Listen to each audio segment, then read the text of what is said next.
السلام علیکم ناظرین، میں ہوں انعام گرایا اور آپ دیکھ رہے ہیں انعام ولاگز یوٹیوب چینل۔ ناظرین، کورو تارڑ کے مثبت چہرے لے کے آپ کی خدمت میں حاضر ہو رہا ہوں۔ آج میرے ساتھ کورو تارڑ کی ایک ایسی شخصیت موجود ہیں جن کا نام کورو تارڑ کے تقریباً ہر فرد نے سنا بھی ہوا ہے اور ان سے بہت سارے لوگوں کی ملاقاتیں بھی ہیں۔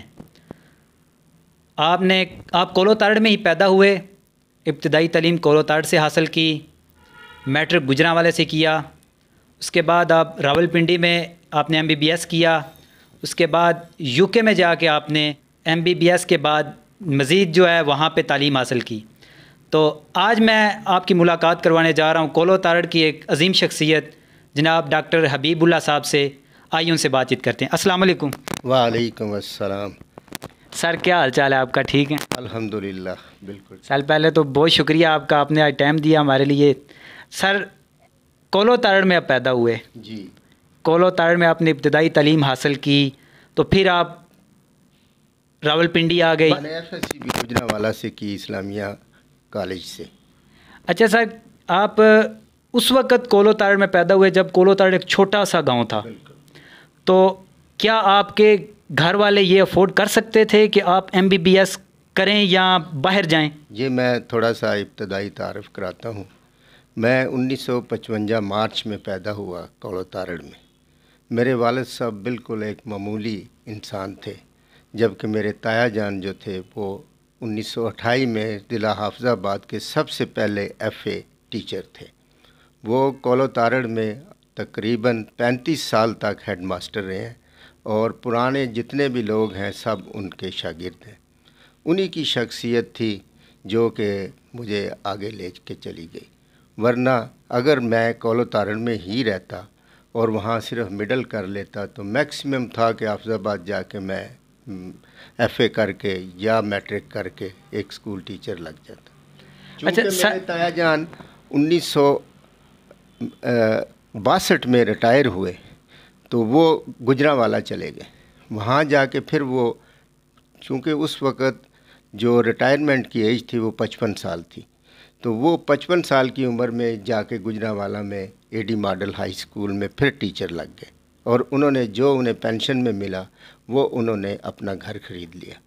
چونکہ ان کی اولاد کوئی نہیں تھی، وہ ہمیں ہی اپنی اولاد سمجھتے تھے، اس لیے ہم سارے بھائی جو مڈل کرتا تھا وہ گوجرانوالہ جا کے مزید تعلیم جاری رکھتا تھا۔ مجھ سے میرے بڑے بھائی M.Com ہے جو کہ لاہور ہیلی کالج آف کامرس سے پڑھے ہوئے ہیں، اور انہوں نے پوری دنیا میں کام کیا ہے، جس میں UAE ہے، انگلینڈ ہے اور کینیڈا ہے وہاں پر وہ۔ اچھا سر، آپ نے کہا کہ آپ اگر کورو تارڑ میں ہی رہتے تو آپ آج یہاں پہ اتنی بڑی شخصیت نہ بنتے، تو کیا آپ سمجھتے ہیں کہ چھوٹے گاؤں یا قصبات میں رہ کے بندہ ترقی کرنے کے مواقع کھود بیٹھتا ہے؟ اس زمانے میں تو ترقی کے مواقع واقعی ہی کھو بیٹھتا تھا، مگر آج کل کا زمانہ چونکہ میڈیا کا زمانہ ہے اور تعلیم پہ کوئی قدغن نہیں ہے، آپ جہاں گھر بیٹھے ہی آپ بہت ساری چیز ورچوئل کر سکتے ہیں، اس لیے اب تو میرے خیال میں ایسا ممکن نہیں ہے کہ آپ مواقع کھو دیں۔ مگر وہ زمانہ جب کہ حافظ آباد اور کولو کے درمیان میں بھی کمیونیکیشن صرف ایک ٹانگا گھوڑا تھا، تو اس طرح پھر آپ جو ہے بہت ہی مشکل ہوتا کہ آپ ہاسٹل میں جاتے، جب کہ آپ کے والدین افورڈ نہیں کر سکتے تو پھر آپ میٹرک بھی کر سکتے، تو اس لیے بہت مشکل ہوتا۔ تو وہ زمانہ بالکل ایسا ہی تھا کہ آپ تمام مواقع کھو دیتے۔ سر آپ کورو تارڑ میں رہے، وہاں پہ آپ گیموں کا بھی شوق ہوتا ہوگا، آپ کون سی گیم سب سے زیادہ پسند کرتے تھے یا کھیلتے تھے؟ یہ دیکھیں جی، کورو تارڑ کا نام جو ہے نا والی بال کے ساتھ جڑا ہوا ہے، تو اس زمانے میں ہر دوسرا بچہ جو تھا وہ والی بال ہی کھیلتا تھا، یا جو ذرا تندرست اور تن و مند ہوتے تھے وہ کبڈی میں شوق رکھتے تھے۔ بس یہ دو گیمیں ہی جو تھیں نا کورو تارڑ کی پہچان تھی، کبڈی اور والی بال۔ والی بال تو اس وقت ضلع گوجرانوالہ ہوتا تھا، اور ضلع گوجرانوالہ میں one of the best team جو والی بال کی تھی وہ ایک کورو تارڑ کی بھی تھی۔ تو اس زمانے میں یہی تھا۔ میں نے جب مڈل میں وہاں پر تھا تو اس زمانے میں میں نے انگلش میں تقریریں کی، جو کہ ساگر آپ جانتے ہیں، وہاں سے میں نے بیسٹ ایوارڈ حاصل کیا۔ پھر ضلع گوجرا کا ضلع کونسل کا مقابلہ ہوا، اس میں نے بیسٹ ایوارڈ حاصل کیا، اور مڈل کے جو ورنیکولر امتحان ہوتے تھے اس میں پورے تحصیل بھر میں تیسرے یا چوتھے نمبر پہ رہا، یہ اب مجھے ایگزیکٹ یاد نہیں ہے۔ تو اس طرح چونکہ میرے میں تھوڑا بہت جوش اور جذبہ تھا اور ٹیلنٹ تھا، تو میرے تایا جی نے فوراً مجھے وہاں جا کر جو بیسٹ سکول اس وقت گوجرانوالہ کا تھا، عطا محمد اسلامیہ ہائی سکول، اس میں مجھے داخل کرا دیا۔ میں میرٹ پہ داخل ہو گیا، پھر وہاں سے آگے پھر زندگی کا سفر جو ہے وہ آسان ہو گیا۔ سر آپ نے MBBS جا کے انگلینڈ میں کیا؟ MBBS میں نے راولپنڈی میڈیکل کالج سے کیا، اور اس کے بعد میں تقریباً 7-8 سال تک یہاں راولپنڈی میں مختلف گورنمنٹ ہاسپٹل میں کام کرتا رہا۔ میں 1987-88 میں انگلینڈ گیا، جبکہ میں وہاں 3-4 سال رہا اور اعلیٰ تعلیم حاصل کی، جو کہ نیورولوجی یا نیورو فزیشین کی اعلیٰ تعلیم تھی۔ پھر واپس آ کے میں گورنمنٹ ہاسپٹلز میں ہی کام کرتا رہا، چونکہ مجھے اسکالرشپ ملا تھا جو جنرل ضیاء الحق اس وقت کے پریزیڈنٹ تھے، انہوں نے اسپیشل ٹیلنٹ اسکالرشپ دیا، اس پہ میں جا کے انگلینڈ میں اعلیٰ تعلیم حاصل کی، اور پھر واپس آ کے پھر گورنمنٹ ہاسپٹل میں کام کرنا شروع ہو گیا۔ سر اسکالرشپ پہ آپ گئے ہیں، آپ اپنا خرچہ کر کے انگلینڈ تعلیم حاصل نہیں کرنے گئے؟ نہیں، مجھے ٹوٹل جو ہے نا فری آف کاسٹ رہی، وہاں رہنا سہنا، ایک اسکالرشپ کی معقول اماؤنٹ ملتی تھی، جس میں نے سینٹرل لندن میں پہلے کیا، اس کے بعد پھر گلاسکو میں جا کے مزید جو ہے ایکسپیرینس حاصل کیا۔ پھر 3-4 سال کے بعد چونکہ بانڈ میں نے بھر کے گیا تھا کہ میں آ کے یہاں سروس کروں گا، پھر میں واپس آ کے تو پھر یہاں ہولی فیملی ہسپتال میں پہلے لگا، پھر راولپنڈی جنرل ہسپتال میں لگا۔ سر آپ نے جنرل ہاسپٹل میں کس سن میں جاب شروع کی تھی؟ میں نے 92-93 میں وہاں جاب شروع کی، اور میں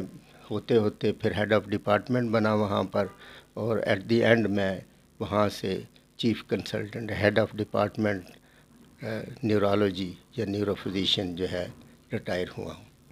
سر آپ کے چرچے تو بڑے ہیں کہ آپ ماشاءاللہ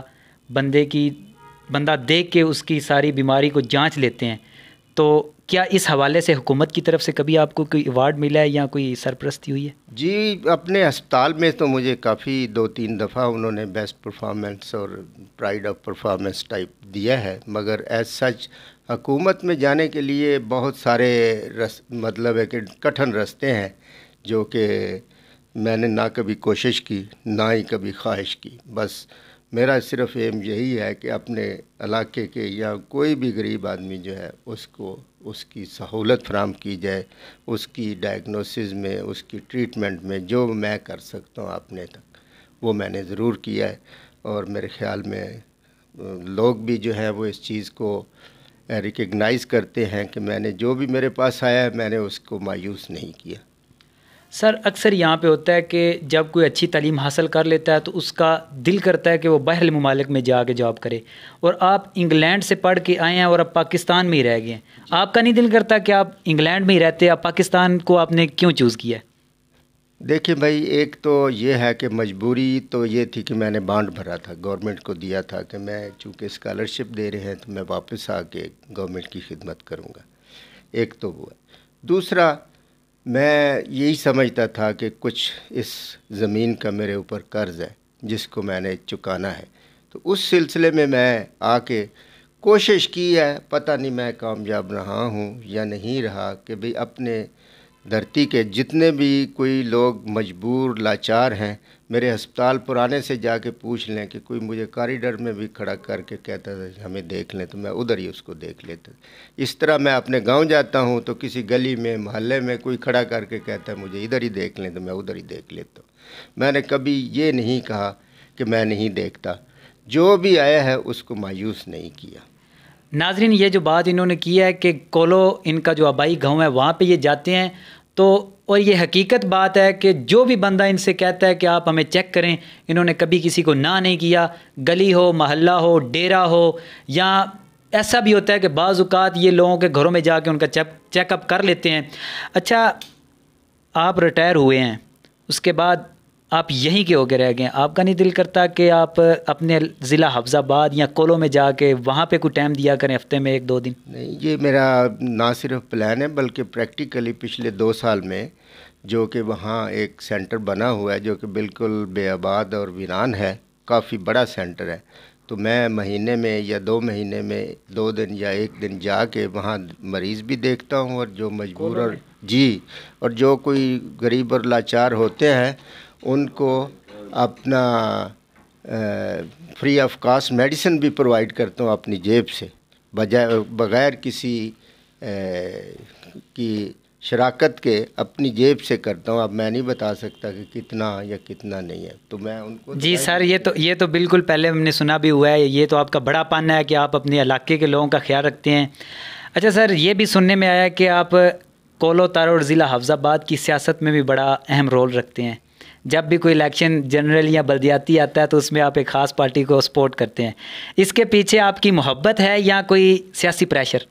بالکل کوئی سیاسی پریشر نہیں ہے، یہ محبت ہے، چونکہ میاں افضل اور ہماری دیوار ایک ہے، جو پچھلا پرانا گھر ہے ہمارا، ایک دیوار ہے اور اوپر سے ہم بالکل یونائٹڈ ہیں، تو اس طرح ان کا جو محبت ہے اور پیار ہے وہ بالکل فادرلی ہے اور بڑے بھائیوں کی طرح ہے، تو وہ پیار اور محبت کا ہی رشتہ ہے، اور کوئی میرا سیاسی کسی پارٹی یا کسی سیاسی گروہ سے کوئی تعلق نہیں ہے، نہ ہی میں ایک خدائی خدمتگار ہوں، سوشل ورکر ہوں، اور ہر بندے کے ارسپیکٹو وہ کس پارٹی کا کس کا نہیں، نہ کبھی میں نے پوچھا ہے، نہ کبھی۔ یہاں جو لوگ ہیں لازمی بات ہے کہ چونکہ وہ میرے پاس آتے جاتے رہتے ہیں تو ان میں سے کسی کو کہہ دیں یار فلاں کو ووٹ دے دو تو وہ دے دیتا ہے، ادروائز میرا کسی سیاسی پارٹی سے کوئی تعلق نہیں ہے، ٹھیک ہے۔